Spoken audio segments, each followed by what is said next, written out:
కి మద్దతు ఇచ్చిన వాళ్ళు, ఓట్లేసిన వాళ్ళు ఇప్పుడు ఎంతో కొంత మీ పార్టీ వైపు చూస్తున్న పరిస్థితి. దానికి ప్రధాన కారణం పితాని బాలకృష్ణ గారు పార్టీని వీడి మీ పార్టీలో జాయిన్ అవ్వడం, మీతో కలిసి ప్రచారం చేయడం. కానీ పవన్ కళ్యాణ్ చెప్తూ ఉన్నారు, జగన్మోహన్ రెడ్డిని అధపాతాళానికి తొక్కకపోతే నా పేరు పవన్ కళ్యాణే కాదు అని చెప్పి. అంటే పవన్ కళ్యాణ్కి జగన్ మీద ఉన్నది ఎటువంటి కక్ష అనుకోవాలి? కక్ష అనుకోవాలా, లేకపోతే ఐ మీన్ వ్యక్తిగత కక్ష అనుకోవాలా, లేకపోతే ఎందుకు అంత కార్నర్ చేస్తూ ఉన్నారు ప్రతిసారి? జగన్ నువ్వెవరు, నీ మంత్రులు ఎవరు, నీ ఎమ్మెల్యేలు ఎవరు అని చెప్పి పదే పదే, బహుశా ఇండైరెక్ట్ గా మిమ్మల్ని కూడా విమర్శించినట్టే కదా. పవన్ కళ్యాణ్కి అంత రాజకీయ విజ్ఞత కానీ అంత రాజకీయ అవగాహన కానీ ఉన్నట్లుగా మేమైతే అనుకోవట్లేదు. ఎందుకనంటే మొదటి నుంచి ఆయన ప్రయాణం మనం చూసుకున్నట్లయితే 2014 ఆయన పార్టీ పెట్టాడు, నేను మద్దతు ఇచ్చానన్నాడు. 2014కు వచ్చింది. ఆ రోజు కూడా మేము అందరితో కలిసి ప్రయాణం చేస్తున్నామని 2014 అనుకుంటా, 14లోనే కదా ఆయన పార్టీ పెట్టారు. సారీ, కలిసి ఆయన పోటీ పెట్టలేదు. 19లో ఆయన మళ్ళీ సెపరేట్ అయ్యి పోటీ చేశానన్నాడు. క్యాండిడేట్లు కూడా పెట్టలేకపోయాడు. ఇవాళ మళ్ళీ మనం 2024కి వచ్చేసరికి ఇవాళ మనం చూస్తున్నాం, ఇవాళ కనీసం ఆ క్యాండిడేట్లు ఎవరైతే ఆయన ముందు 3వ వంతు పోటీ చేస్తున్నా అన్నాడు. మీరు అందరూ మీడియాలో నేను చూసాను, ఆయన స్వయంగా ఆయన మాట్లాడిన 3వ వంతు అంటే సుమారు 58 సీట్లు. 58 సీట్లు సుమారుగా. అంటే ఆయన అన్నది 1/3 స్థానిక సంస్థల్లో పోటీ చేయబోతాం భవిష్యత్తులో, ప్రస్తుతానికి త్యాగాలకు సిద్ధమవుదాం అని ఆయన చెప్పింది. మీనింగ్ చాలా మందికి అర్థం కాలేదు అంతే. ఇవాళ 21 సీట్లకే పరిమితం అయిపోయి దానిలో కూడా క్యాండిడేట్లు పెట్టుకోలేక ఇవాళ నమ్మి ప్రయాణం చేసిన బాలకృష్ణ లాంటి వాళ్ళు కూడా ఇవాళ సముచితమైన స్థానం ఇవ్వకుండా, సీట్లు ఇవ్వకుండా, ఇవాళ చంద్రబాబు నాయుడు చెప్పినట్లుగానే ప్రతిదీ కూడా ఇవాళ ఆయన చేసిన పరిస్థితిలో అతనికి రాజకీయంగా అవగాహన లేదు. అలాంటి వ్యక్తి జగన్మోహన్ రెడ్డి గారిని ఎదుర్కోవడం, జగన్మోహన్ రెడ్డి గారిని ఎదిరించడం, జగన్మోహన్ రెడ్డి గారిని తొక్కేయడం అనేది పూర్తిగా హాస్యాస్పదం.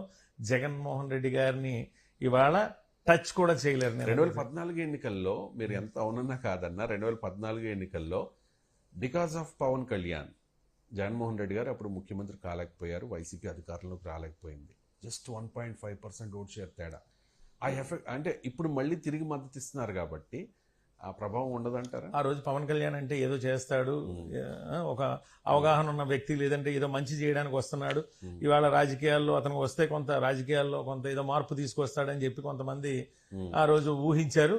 ఇవాళ ఆ పరిస్థితి అయితే ఇవాళ పవన్ కళ్యాణ్ అనేది ఏంటనేది ఇవాళ ప్రజలందరికీ తెలిసిపోయింది.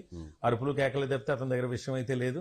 డెఫినెట్ గా రేపు రాబోయే రోజుల్లో పవన్ కళ్యాణ్ అని కూడా రాజకీయాలను తెరమరుగవడం ఖాయం. అండ్ ప్రజలు కూడా గమనించి ఉంటారా, అంటే 2014 ఎన్నికలకు ముందు జగన్ అంటే వైఎస్ఆర్ కుమారుడు, వైఎస్ఆర్ కాంగ్రెస్ పార్టీ అధినేత మాత్రమే. కానీ ఇప్పుడు 5 ఏళ్ల పాటు ముఖ్యమంత్రి. అంటే ప్రజలు అది కూడా గమనిస్తారా అంటారా? అనుకూలించే అంశం కదా. డెఫినెట్ గా ఇవాళ జగన్ ఒక ఐడెంటిటీ వచ్చేసింది. ప్రతి ఇంట్లోని కూడా ఆయన ప్రతి మనసుని తాకాడు ఆయన ఏదో రూపంలో.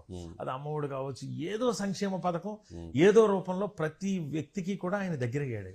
ఇవాళ డెఫినెట్ గా ఇవాళ ఆయనకంటూ ఒక ఐడెంటిటీ వచ్చేసింది. ఆయనకంటూ ఒక ప్రజల్లో ఆయన మీద ఒక విశ్వాసం వచ్చేసింది. ఆయన అంటే జగన్ చెప్పాడంటే చేస్తాడంతే.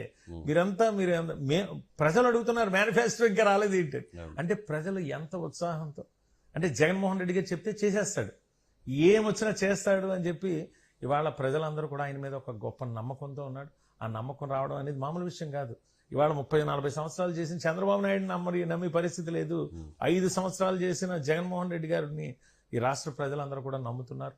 రేపు రాబోయే రోజుల్లో మళ్ళీ ఖచ్చితంగా జగన్మోహన్ రెడ్డి గారు రెండోసారి ముఖ్యమంత్రి అవ్వడం ఖాయం. ఈ రాష్ట్రంలో ఉన్న ప్రతి పేదవాడికి రేపు రాబోయే రోజుల్లో జగన్మోహన్ రెడ్డి గారు చేస్తున్న మంచి ప్రతి కుటుంబానికి చేరడం ఖాయం. దాన్ని చేరవేసే మార్గంలో మేమందరం కూడా. రైట్. నెక్స్ట్ అంటే సెకండ్ టైం జగన్ ముఖ్యమంత్రి కావడం, థర్డ్ టైం మీరు ఎమ్మెల్యే కావడం, ఈ రెండు కన్ఫర్మ్ అంటారు. డెఫినెట్ గా మంచి విజయం సాధిస్తాం.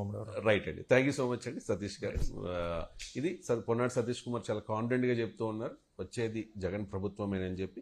అండ్ ప్రతిపక్షాల మీద చాలా ఆరోపణలు చేస్తూ ఉన్నారు, కావాలని దుష్ప్రచారం చేస్తూ ఉన్నారు తప్ప ఆ ఆరోపణ